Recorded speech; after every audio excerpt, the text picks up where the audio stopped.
Whole Story Audio presents an unabridged recording of The Nobody People by Bob Proehl. Narrated by Therese Plummer. For Story and Alex, who are growing up with strange abilities, I can only hope to understand. The earth keeps some vibration going there in your heart, and that is you. Edgar Lee Masters, Fiddler Jones. Prologue. The Incident at Powder Basin. In the years before, when hateful men warned of the coming, crushing aluminum cans in their hands while their friends threw darts, or in rowboats tying flies, they spoke only of darkness. Eve Ewing, Arrival Day. When reporters from the Gillette News Record asked the survivors of the Powder Basin mine collapse how they survived, all 23 gave variations on the same answer. It was an act of God, the will of God, God's own mercy.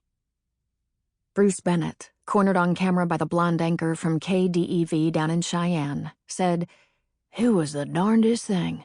Like the hand of God himself reached down and pulled them out of that pit." The 23 survivors hadn't had time to confer. Once they were past the blockage, they trudged upward to the mouth of Shaft L in silence. They emerged, owls in the late autumn daylight. News vans were already there. Spouses with supervisors who let them off when the news broke, or with babysitters who could show up on short notice, waited within the circle of cameras, along with gawkers down from Gillette, phones ready to catch footage of miners or their bodies coming out of the tunnel. The survivors had been underground 9 hours. There was 6 solid feet of rubble between them and the surface. Too much for God to cut through. God had nothing to do with getting them out. It was Tom Guthridge's oldest boy, Sam, whose forged employment papers said he was 18. The Friday afterward, the Powder Basin mine was closed. All 140 employees were given the full day off with pay. The holding company went over maintenance records and noted how long since an inspector had seen the inside of Shaft L. The best course of action was to keep everyone happy.